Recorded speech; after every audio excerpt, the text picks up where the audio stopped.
Question number 20. Three particles A, B, and C are situated at the vertices of an equilateral triangle ABC of side D at time t equals to 0. देखो बच्चों, मैं आपको situation समझा देता हूं। तीन particles हैं और तीनों वर्टिसेस पे हैं। ओके, ये सिचुएशन है यहाँ पे। तो आप ऐसा बोलो कि this is, late us say कि एक पार्टिकल यहाँ पे है, this is particle A, this is particle b and this is particle C.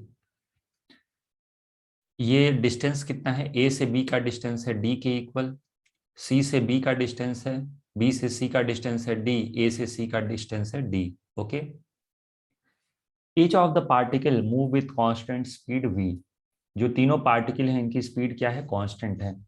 Okay, A always has its velocity along A B. A की वेलोसिटी किधर है? ए बी के along. Okay, B की वेलोसिटी किधर है? बी सी के along. और सी की वेलोसिटी किधर है? सी ए के अलोंग। देखो इसका मतलब क्या है, इस इंस्टेंट पे ए की वेलोसिटी किधर होगी? ऐसे। ओके, सबकी वेलोसिटी v के इक्वल है, करेक्ट। बी की वेलोसिटी किधर होगी? Along b c. B c बोले तो सी की तरफ। और सी की वेलोसिटी किधर होगी? ए की तरफ, दैट इज सी ए। तो थोड़ी देर बाद क्या होगा? देखो देखो, थोड़ी देर बाद जो ए है यहां आ जाएगा, this will be A, this will be B and this will be c. बहुत ही छोटा सा डिस्प्लेसमेंट। एक्चुअली ये मैं dx दिखाना चाहता हूं, लेकिन dx तो रिप्रेजेंट नहीं कर सकता ना। dx तो यहाँ पे a है तो dx यहाँ होगा, दिखेगा ही नहीं आपको, आंखें रिजॉल्व ही नहीं कर पाएंगे ऐसे दो पॉइंट्स को। तो ये है a। हमें अज्यूम करना है कि बहुत ही छोटे छोटे डिस्टेंस ये लोग चल रहे हैं, correct. This is a, b थोड़ा आगे शिफ्ट हो गया और c भी थोड़ा सा आगे शिफ्ट हो गया। ओके, कितना आगे शिफ्ट हो गया? dx। dx is equal to v dt। ये हम लोग dt टाइम बाद डायग्राम ड्रॉ कर रहे हैं, समझ में आ गया? तो थोड़ी देर बाद एबीसी ट्रायंगल कैसा दिखेगा? देखो,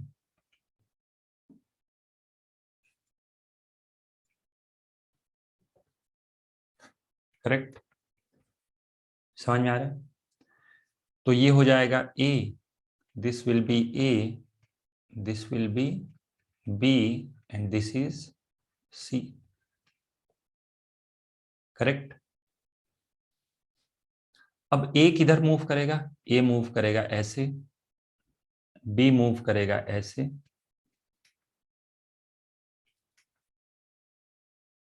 और सी मूव करेगा दोस्तों इस प्रकार से,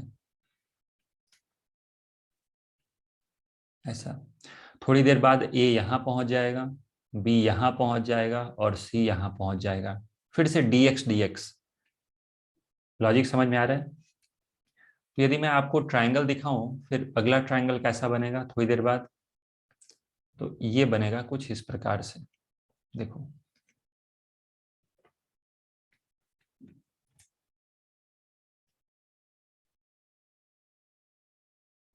ये बन गया नेक्स्ट ट्रायंगल, करेक्ट। देखो यहाँ पे आ गया ए, यहाँ पे आ गया बी, यहाँ पे आ गया सी। फिर थोड़ी देर बाद क्या होगा? फिर थोड़ी देर बाद ये ऐसे मूव करेगा, ये ऐसे मूव करेगा और ये मूव करेगा ऐसे। तो थोड़ी देर बाद जो ट्रायंगल होगा वो ऐसा बन जाएगा। समझ में आ रहा है? मैं दिखाता हूं आपको।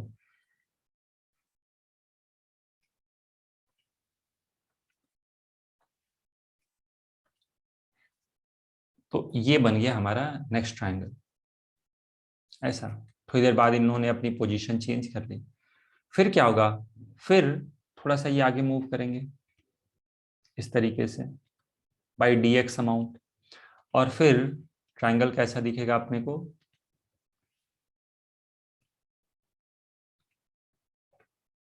ये हो गया अपना नेक्स्ट। तो क्या आपको दिख रहा है कि इसी तरीके से अब बहुत सारे लगातार ट्राइंगल बनते चले जाएंगे। ओके, नेक्स्ट स्टेप क्या होगा, फिर ए मूव करेगा अलोंग ए बी, बी मूव करेगा अलोंग बी सी, और सी मूव करेगा अलोंग सी। तो ये हो जाएगा नेक्स्ट ट्राइंगल। दिख रहा है?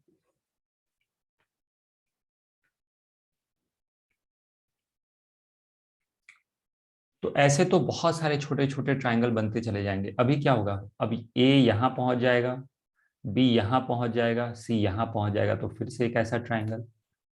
ओके, तो मैं नेक्स्ट डायग्राम आपको दिखाता हूं। देखो, नेक्स्ट ट्राइंगल बन जाएगा इस तरीके से। दिख रहा है? फिर अगला ट्राइंगल क्या होगा, फिर से ये ऐसा छोटा हो जाएगा। देखो ये रहा। हम्म। अब एक्चुअली ट्राइंगल के अंदर ऐसे ट्राइंगल तो बहुत सारे बनते जाएंगे, छोटा होगा, फिर और छोटा, फिर और छोटा, फिर और छोटा।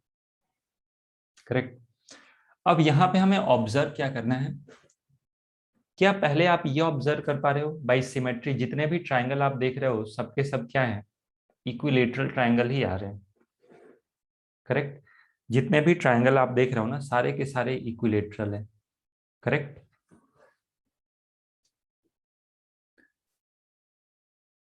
समझ में आ रहा है? हमेशा एक इक्विलेटरल ट्राइंगल का फॉर्मेशन हो रहा है। और बाई सिमेट्री, बाई सिमेट्री हम लोग क्या बोलेंगे कि ये यहाँ सेंटर पे ही आके मिलेंगे। आपको दिख भी रहा है कि हर बार इक्विलेटरल ट्राइंगल छोटा होते होते होते होते एकदम बिल्कुल यहाँ सेंट्रॉइड पे आके मिलेंगे। आप ये भी लॉजिक दे सकते थे, तीन पार्टिकल है, ए बी की तरफ भाग रहा है, बी सी की तरफ, सी ए की तरफ, कहीं तो मिलेंगे। अब आप कहोगे कि सर बाई सिमेट्री कहाँ मिलने चाहिए, तो ये है सेंट्रॉइड। तो कोई बच्चा बोलता है कि सर सेंट्रॉइड के इधर मिले क्या, तो देखो ऐसा नहीं हो सकता। क्यों? क्योंकि सी बोलेगा कि भाई हम तीनों, देखो तीनों के तीनों सिमेट्रिक हैं, ये तो आप एग्री करते हो ना, ये तीनों के तीनों पार्टिकल सिमेट्रिक हैं। अगर जो मान लो ये तीन दोस्त हैं और इन्होंने बोला कि चलो हम लोग यहाँ मूव करेंगे, तो सी बोलेगा कि क्यों भाई, इस तरफ क्यों नहीं, फिर यहाँ मिलते हैं। अगर जो मान लो ये इधर मिले, करेक्ट, तो ए और सी बोलेंगे कि हम लोग बी की तरफ क्यों मिलेंगे। ये मैं आपको सिमेट्री आर्ग्यूमेंट कैसे देते हैं वो सिखा रहा हूँ। तो एक्चुअली क्योंकि हाईली सिमेट्रिक डायग्राम है, तो ये तीनों के तीनों बिल्कुल सेंट्रॉइड पे ही आके मिलेंगे। क्यों? क्योंकि बिल्कुल सिमेट्रिक डायग्राम है, सिमेट्रिक तरीके से ये चल रहे हैं, सिमेट्रिक वेलोसिटी है। ओके, तो किसी के साथ भी आप पार्शियलिटी नहीं कर सकते। हम लोग ए की तरफ आके नहीं मिलेंगे, बी की तरफ आके नहीं मिलेंगे, सी की तरफ नहीं आके मिलेंगे। हम लोग एक ऐसा पॉइंट ढूंढेंगे जो तीनों के लिए सिमेट्रिक हो, और वो है ये पॉइंट सेंट्रॉइड। क्योंकि सेंट्रॉइड ए से भी बराबर डिस्टेंस पे होगा, बी से भी बराबर डिस्टेंस पे होगा, और सी से भी सेम डिस्टेंस पे होगा। तो बाई सिमेट्री हम लोग दो आर्ग्यूमेंट देंगे कि हमेशा जब इनके पोजीशन को ज्वाइन करेंगे एक इक्विलेटरल ट्राइंगल फॉर्म होगा। तो बाई सिमेट्री, बाई सिमेट्री पहला आर्ग्यूमेंट क्या होगा कि when all the three particles are joined an equilateral triangle is formed. When the three particles are joined, या फिर all the three particles, all the three particles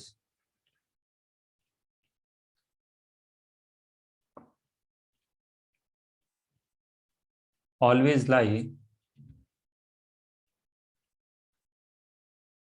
always lie at the vertices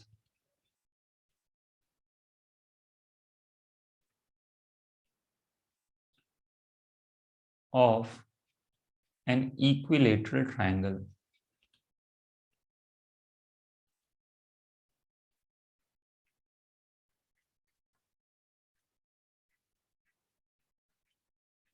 okay, अच्छा सिर्फ ये अगर जो समझ में आ गया तो इतने से भी क्वेश्चन हो जाएगा। इस क्वेश्चन को दो मेथड से सॉल्व कर सकते हैं। अगर जो आप सिर्फ एक मेथड से सॉल्व करना चाहते हो तो इसी से काम बन जाएगा। अच्छा, दूसरा सिमेट्री आर्ग्यूमेंट क्या है ये जो पहला सिमेट्री आर्ग्यूमेंट है ये तो आप बिल्कुल ऑब्जर्व कर सकते हो। देखो जितने भी रेड ट्रायंगल मैंने ड्रॉ किए हैं और ब्लैक ट्रायंगल सारे के सारे इक्विलेटरल हैं। करेक्ट, ये तो आप आंखें खोलो, देखो, देखते ही आप ऑब्जर्व कर लोगे। देखो दिख रहा है सारे ट्रायंगल क्या हैं, they are all equilateral. Correct. दूसरा, all the three particles will meet at centroid. All the three particles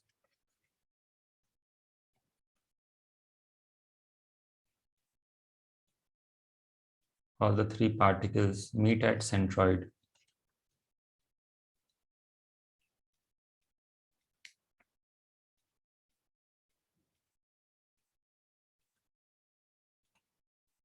correct, ये तीनों के तीनों पार्टिकल कहाँ पे मिलेंगे, सेंट्रॉइड पे आके मिलेंगे।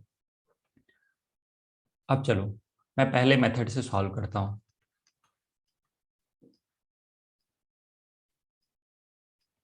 Method one. अच्छा, मेथड वन में कॉन्सेप्ट क्या है बच्चों, कि मान लो यदि दो पार्टिकल्स हैं। करेक्ट, यदि हमारे पास दो पार्टिकल्स हैं तो इनके बीच का सेपरेशन जो डिक्रीज होता है that is due to relative velocity along the line joining. Correct, मान लो एक पार्टिकल की ऐसी वेलोसिटी है तो इस इंस्टेंट पे इस वेलोसिटी की वजह से इनके बीच का सेपरेशन चेंज नहीं होता है। करेक्ट, जैसे मान लो एक पार्टिकल मैं यहाँ पे ऐसे दे दूं और दूसरा पार्टिकल क्या कर रहा है, सर्कुलर मोशन कर रहा है ऐसे। मेरी बात समझ में आ रही है?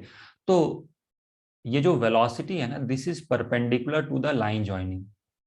करेक्ट, जब आप लेट अस से कि this is particle A and this is particle B, तो बी की वेलोसिटी हमेशा देखोगे ना तो this is always perpendicular to the line joining, और इसकी वजह से सेपरेशन में कभी चेंज नहीं आता। समझ में आ गया? तो मैं यहाँ पे लिख देता हूँ सेपरेशन डज नॉट चेंज, उस इंस्टेंट की बात हो रही है। सेपरेशन डज नॉट चेंज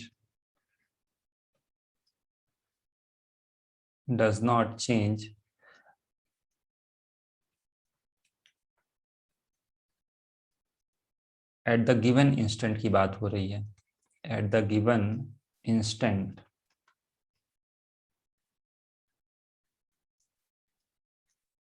तो सेपरेशन डज नॉट चेंज, यहाँ पे थोड़ा सा कंफ्यूजन हो जाएगा आप लोगों को, लेकिन चलो मैं वो भी क्लियर कर देता हूँ। So separation does not change at the given instant due to velocity, due to velocity perpendicular to line joining the two particles.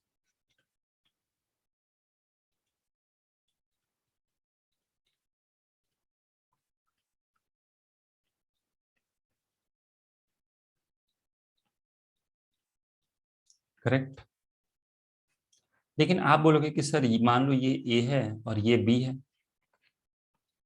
ऐसी वेलोसिटी है, थोड़ी देर बाद क्या होगा, आप कहोगे कि सर थोड़ी देर बाद तो ये यहाँ चला जाएगा। अगर जो मान लो परपेंडिकुलर वेलोसिटी है तो क्या इस वेलोसिटी की वजह से सेपरेशन चेंज होगा? तो हाँ, यहाँ पे होगा। क्यों? क्योंकि मैंने क्या कहा बच्चों, मैंने कहा इस इंस्टेंट की बात हो रही है। थोड़ी देर बाद जब ये ऊपर चला जाएगा ना, ओके, ये थोड़ा सा कंफ्यूजिंग है इसलिए चलो मैं थोड़ा और डिटेल में बताता हूँ। तो इस वेलोसिटी के अब दो कंपोनेंट आ जाएंगे। इसको मान लो बहुत ही कम सेपरेशन है, लेट अस से कि दिस इज dx। तो आप देख रहे हो कि इस वेलोसिटी के अब दो कंपोनेंट आ जाएंगे, एक आ जाएगा along the line joining, B यहाँ चला गया, और एक चला जाएगा इधर। तो एक्चुअली इस कंपोनेंट की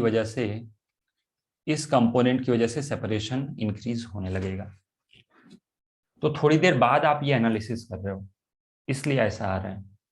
लॉजिक समझ में आ रहा है? एक्चुअली आप यहाँ पे ये पार्टिकल है, करेक्ट, ये पार्टिकल यहाँ पे है, और जब इसकी वेलोसिटी आप ऐसे दोगे ना, आप ऐसे एनालिसिस करो,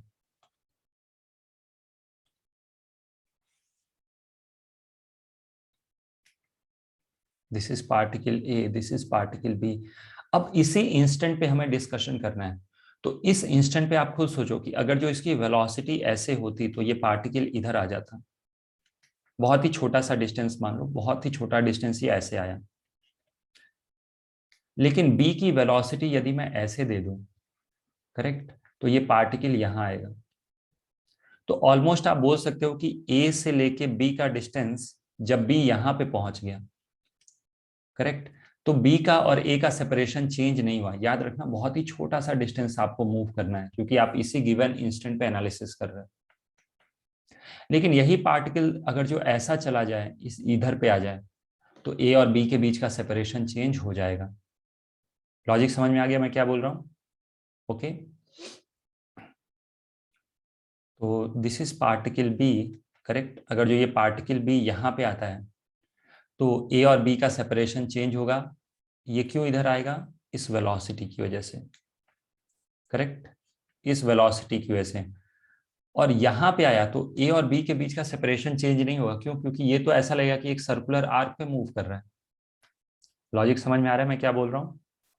ओके, यहाँ पे जो डिस्कशन हो रहा है वो इस गिवन इंस्टेंट पे हो रहा है, इसीलिए थोड़ा सा ये काउंटर इंट्यूटिव है, करेक्ट। खैर, मैंने आप लोगों को इसका क्लास में डायरेक्टली समझा भी दिया था कि separation is due to velocity along the line joining. Okay, जो आगे हम लोग लॉज ऑफ मोशन में भी पढ़ते हैं स्ट्रिंग कंस्ट्रेंट में। ओके,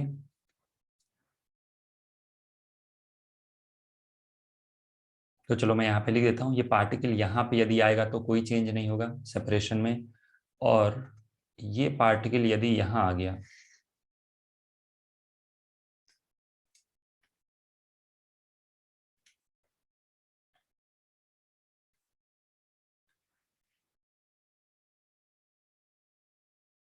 तो यही क्वेश्चन का बेसिक आइडिया है कि this is particle A, this is particle B, और पार्टिकल बी थोड़ा सा भी ऐसे यहाँ पे आ गया इस डायरेक्शन में, तो सेपरेशन चेंज हो जाएगा। किसी एंगल पे गया तो वो हम आगे चल के कभी डिस्कस करेंगे कि क्या होगा। इसका मतलब वेलोसिटी यदि ऐसा हुआ तो सेपरेशन चेंज नहीं होगा। गिवन इंस्टेंट की बात हो रही है, बहुत ही dt टाइम इंटरवल में, और ये ऐसा वेलोसिटी हुआ तो सेपरेशन चेंज होगा। ओके, तो ये कंसेप्ट है। तो अब ए और बी को ऑब्जर्व करो। अब मैं दोबारा ए और बी पे आता हूं, डिस्कशन करते हैं जो हमारे ट्राइंगल में था, correct.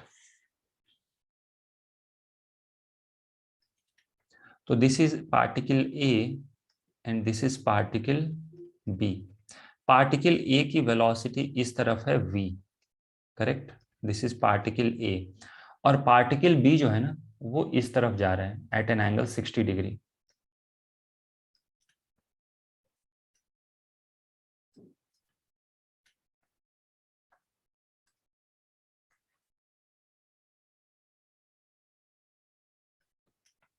This is v and this angle is 60 degree. तो वेलोसिटी के दो कंपोनेंट आएंगे b का, दिस इज b। तो b के वेलोसिटी के दो कंपोनेंट आ जाएंगे, कितने? This is v cos 60 degree, v cos 60 degree, this is equal to v by 2। और ये कंपोनेंट कितना आ जाएगा? v sin 60 degree, that is √3v/2।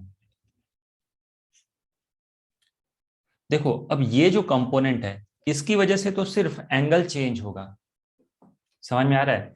ये जो कंपोनेंट ऑफ वेलोसिटी है ना, परपेंडिकुलर कंपोनेंट, इसकी वजह से सिर्फ और सिर्फ ए बी के बीच का एंगल चेंज होगा। मतलब ए और बी हॉरिजॉन्टल हैं, अभी थोड़ी देर बाद ए और बी ऐसे आ जाएंगे। लॉजिक समझ में आ रहा है? लेकिन सेपरेशन चेंज किसकी वजह से होगा? इस v की वजह से और इस v/2 की वजह से। ओके, तो मैं क्या लिखूंगा? रिलेटिव वेलोसिटी, वेलोसिटी, मैं नेट रिलेटिव वेलोसिटी नहीं निकाल रहा हूं, मैं निकाल रहा हूं relative velocity along the line joining,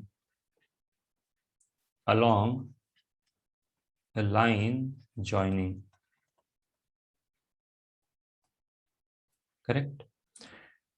तो relative velocity along the line joining क्या होगा बच्चों? इसको आप लिख लो वी आई कैप, और ये क्या हो जाएगा? -v/2 i cap. समझ में आ रहा है? तो जब माइनस करोगे तो दोनों ऐड हो जाएगा। ओके, तो relative velocity along the line joining will be equal to v plus v by 2, that is 3v upon 2, correct. अगर जो आपको नहीं समझ में आ रहा है तो मैं ऐसे समझा देता हूँ। वेलोसिटी ऑफ ए क्या लिखोगे आप, मुझे ये बताओ, v i cap. Velocity of B क्या लिखोगे, minus v by 2 i cap plus √3 minus, sorry this is minus v by 2 i cap, क्योंकि ये नेगेटिव एक्स में, करेक्ट।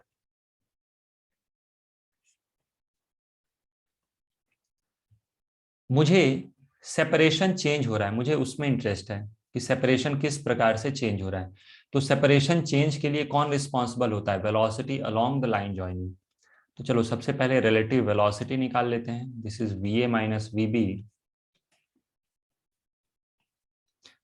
इतना तो आप कर ही लोगे, तो यह आ जाएगा 3v by 2 i cap plus √3v by 2 J cap. अब एक चीज याद रखना बच्चों, इस कंपोनेंट की वजह से सेपरेशन नहीं बदलता है।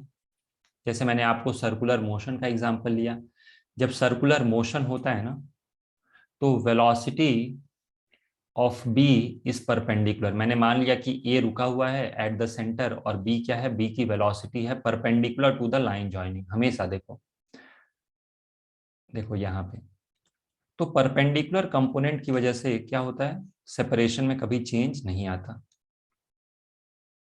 ओके, तो वही कंसेप्ट हमने यहां लगा दिया कि √3v/2 की वजह से इनके बीच का सेपरेशन नहीं बदलेगा।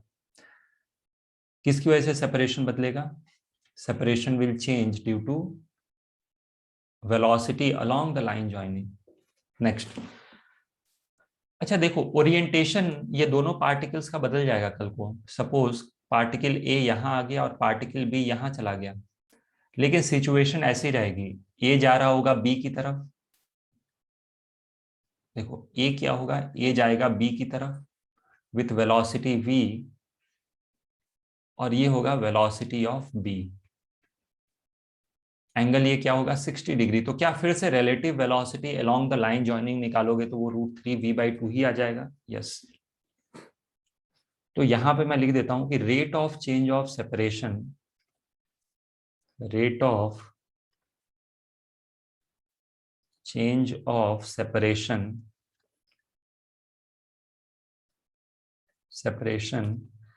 is equal to relative velocity along the line joining, along the line joining।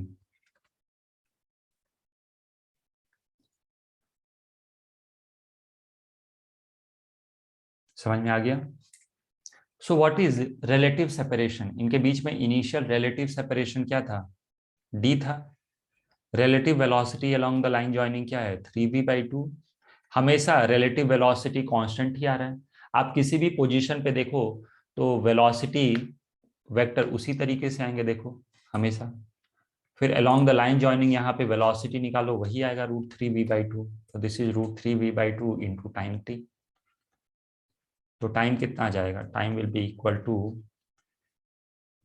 2d/3v। समझ में आ गया। अच्छा, इसी क्वेश्चन को स्क्वायर के लिए दिया जा सकता है, पेंटागन के लिए दिया जा सकता है, हेक्सागन के लिए भी दिया जा सकता है। हमेशा कंसेप्ट यही रहेगा कि अगर जो सिमेट्रिक तरीके से पार्टिकल चल रहे हैं तो आप क्या करो, velocity along the line joining निकाल लो।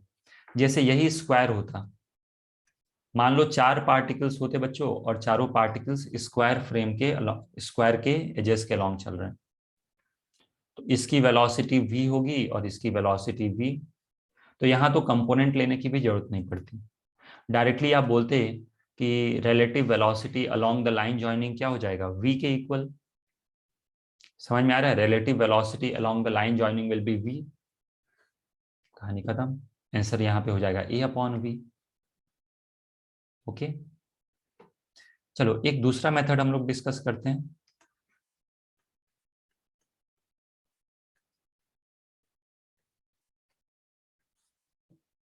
यदि आप ए को ऑब्जर्व करो अच्छा, ये बात तो पक्की है कि ये सेंट्रॉइड पे मिलेंगे, करेक्ट। आप चाहो तो मैं सेंट्रॉइड कितने डिस्टेंस पे होगा ये भी निकालूंगा। देखो सेंट्रॉइड एकदम ऐसे बीच में होता है, यहां से एक परपेंडिकुलर ड्रॉप कर दो, this is A B C, इसका नाम दे दो डी और इसका नाम दे दो ओ। क्या ये एंगल बाइसेक्टर हो जाएगा? Yes, this angle will be 30 degree. A D की वैल्यू कितनी है? d/2, correct. मैं यहां पे लिख दूं क्या? A D is equal to d/2, correct. अब यहां पे आप cos 30 डिग्री निकालो। cos 30 degree is base upon hypotenuse. What is base? d/2, cos 30 degree हो जाएगा √3/2। ए डी कितना है? A D is equal to d/2 and hypotenuse is equal to A O. A O निकालना है अपने को। So this implies AO is equal to d/2 upon d/2 upon √3/2, तो ये हो जाएगा d/√3। ओके, इसका मतलब पार्टिकल ए यहां से शुरुआत कर रहा है और फाइनली पार्टिकल ओ तक पहुंचेगा, करेक्ट। एक चीज और ऑब्जर्व करो,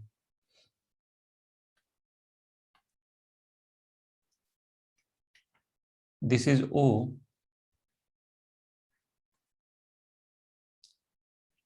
इसको भी थोड़ा सा विजुलाइज करना मुश्किल होता है, ठीक है। 2-3 बार टीचर बहुत मुश्किल से ही विजुलाइज करा सकते हैं, आपको खुद 3-4 बार सॉल्व करना पड़ेगा। ओके, ट्रायंगल लेके, स्क्वायर लेके, पेंटागन लेके, हेक्सागन लेके, ओके, दोनों मेथड से आप ट्राई कर सकते हो।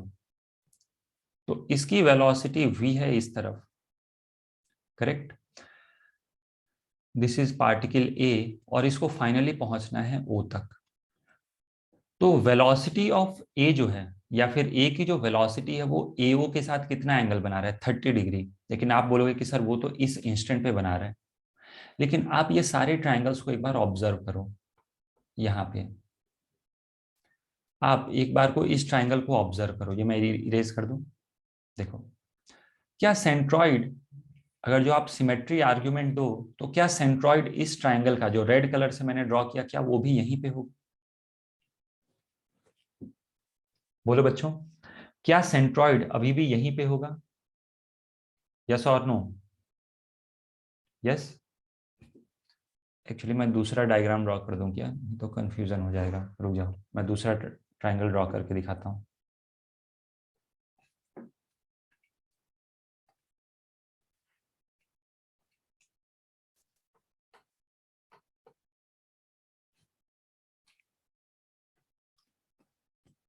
तो बाय सिमेट्री आर्ग्यूमेंट मैं क्या बोलूंगा कि ये ओ तो चेंज नहीं होगा, ओ तो वहीं रहेगा। ए चेंज हो गया, करेक्ट। लेकिन ए ने अपना पोजीशन बदला, तो ए ने अपने वेलोसिटी का डायरेक्शन भी तो बदला। तो पहले आप ए और ओ को ज्वाइन कर दो, करेक्ट। लेकिन ए की वेलोसिटी अब ऐसे हो गई, तो क्या मैं बोल सकता हूं कि अभी भी ये एंगल थीटा 30 डिग्री ही होगा? बोलो, समझ में आ रहा है बच्चों? यस, लॉजिक समझ में आ रहा है। मतलब वेलोसिटी ऑफ ए एओ के साथ कितना एंगल बना रहा है? 30 डिग्री। मतलब ये कंपोनेंट कितना हो जाएगा? This component will be v cos 30 degree. Okay, यहाँ पे वेलोसिटी का कंपोनेंट अलोंग एओ देखा जाए तो दिस इज कितना? v cos 30 degree. आप चाहो तो एक और ट्राइंगल बना के वेरीफाई कर लो, लेकिन इतने में आपको समझ में आ जाना चाहिए कि सर क्या सीन है यहाँ पे। देखो, सेंट्रॉइड तो वहीं रहेगा, ए मूव कर गया, लेकिन ए के मूव करने के साथ साथ एक और भी चीज मूव कर गई। क्या? उसका वेलोसिटी वेक्टर भी, उसने अपना ओरिएंटेशन चेंज कर लिया, डायरेक्शन चेंज हो गया। ये तो देखो, वेलोसिटी वेक्टर अभी होगा ऐसे, दिस इज वेलोसिटी वेक्टर। और अभी खुद से आप बाय सिमेट्री आर्ग्यूमेंट बता सकते हो। सिमेट्री आर्ग्यूमेंट आपको नहीं समझ में आ रहा है तो आप सीधा सीधा मेजर कर लो, तो ये एंगल फिर से 30 डिग्री ही आएगा। This is O, this is A. तो अगेन कंपोनेंट क्या आ जाएगा, v cos 30 डिग्री। तो ये हमेशा ही ऐसा होगा, correct. Therefore velocity of a towards o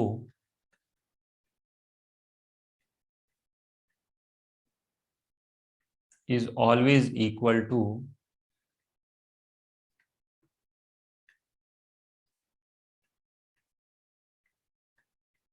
is always equal to, किसके इक्वल होगा बच्चों ये, v cos 30 degree. v cos 30 degree बोले तो √3v/2। आप एक बार के लिए सर्कुलर मोशन का एग्जांपल ले सकते हो।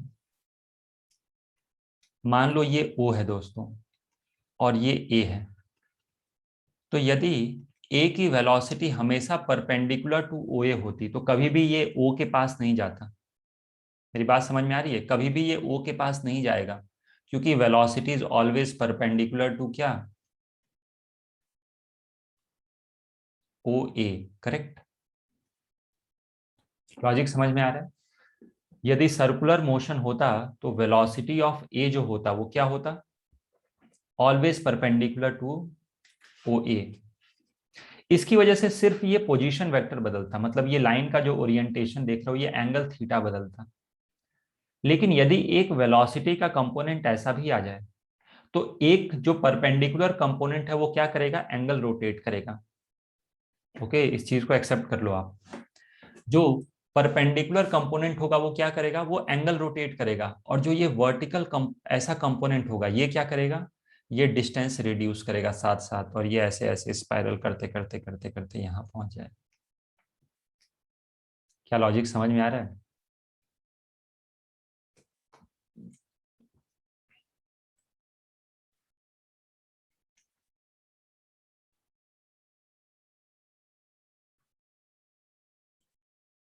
लेकिन यदि एक ही एक वेलोसिटी हमेशा परपेंडिकुलर रहती है और एक वेलोसिटी हमेशा क्या रहती है, इस प्रकार से रहती है, तो क्या होगा, ये रोटेट भी करेगा और साथ साथ में ओ के पास भी जाएगा, और ये कुछ इस प्रकार से स्पाइरल करके यहां पहुंच जाए।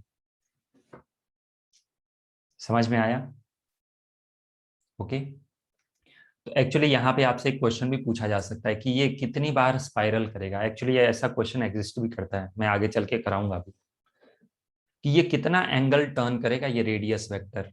जैसे यहाँ पे तो मैंने जो डायग्राम ड्रॉ किया ना वो कितना टर्न कराया, 360 डिग्री। यहाँ से स्टार्ट किया, एक बार रेडियस वेक्टर यहाँ था, फिर ऐसा हो गया, तो 360 डिग्री प्लस 180 डिग्री, 3 पाई मैंने टर्न कराया। इस डायग्राम के हिसाब से जरूरी नहीं है कि हमेशा ही हो 3 पाई टर्न करेगा, ऐसा भी तो हो सकता है, ऐसा गया ऐसा गया ऐसा गया ऐसा गया ऐसा। तो कितनी बार ये स्पाइरल करेगा, ऐसा भी पूछा जा सकता है क्वेश्चन में, कितनी बार स्पाइरल करके ये यहाँ पे पहुंचेगा। ओके, लॉजिक समझ में आ गया। तो याद रखिएगा दो कंसेप्ट यहाँ से, परपेंडिकुलर कंपोनेंट क्या करता है, रोटेट करेगा। ओके, रेडियस वेक्टर को रोटेट करेगा। ओके, सर्कुलर मोशन पढ़ लेंगे तो ये और क्लियर होगा। और ये जो कंपोनेंट है वेलोसिटी अलोंग ओ जो होगा, उसकी वजह से इनके बीच का सेपरेशन रिड्यूस होगा। समझ में आ गया लॉजिक। ओके, तो यहां पे देखो, आप इस चीज को ऑब्जर्व भी कर सकते हो।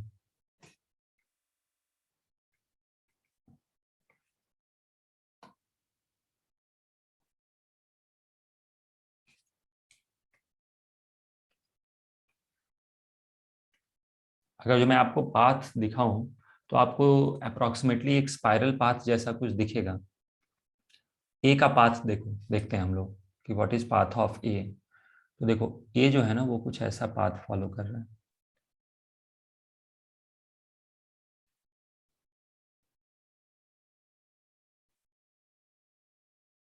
दिख रहा है, और फाइनली ये ऐसे आके यहाँ पे मिल जाएगा। समझ में आ गया लॉजिक।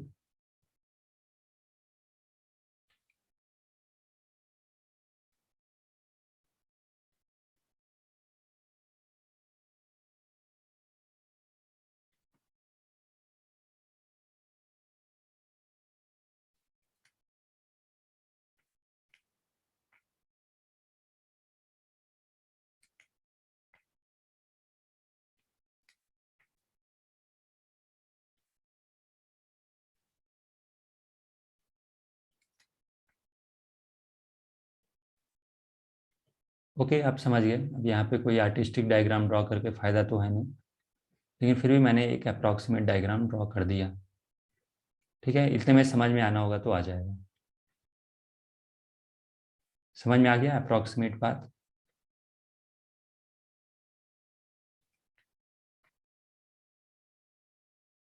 जी। तो यहाँ पे आप देखो तो ये ओ के अबाउट टर्न भी कर रहा है, सीधा सीधा ओ के पास ऐसे नहीं जा रहा है। क्यों नहीं जा रहा है? क्योंकि एक कंपोनेंट क्या है, ओ के अलोंग है और एक ओ के परपेंडिकुलर भी है। या फिर आप ऐसे बोलो तो ए ओ के अलोंग है और एक ए ओ के परपेंडिकुलर है। करेक्ट। तो अब कुल मिला के बात यह है बच्चों कि फाइनल पॉइंट पे आते हैं हम लोग, सेपरेशन क्यों चेंज होगा? Due to velocity along A O. Correct. तो सेपरेशन बिटवीन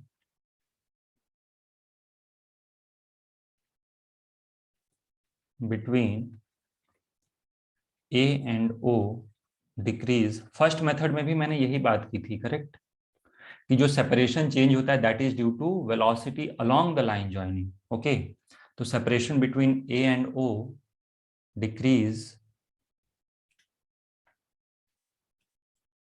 will decrease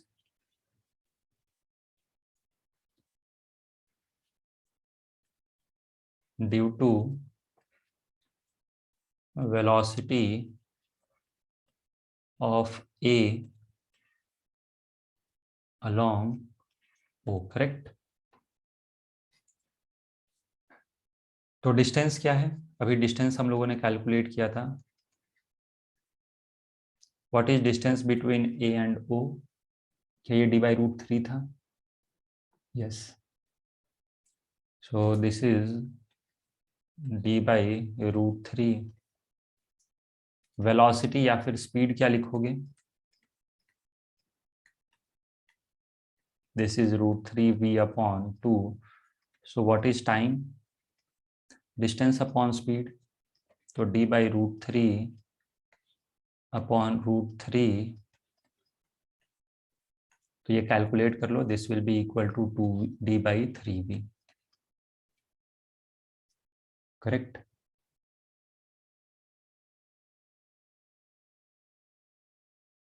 समझ में आ गया? तो आप इसी क्वेश्चन को एक बार स्क्वायर लेके सॉल्व करना। स्क्वायर लेके सॉल्व करना आसान है, फिर हेक्सागन लेके भी सॉल्व करना। ओके।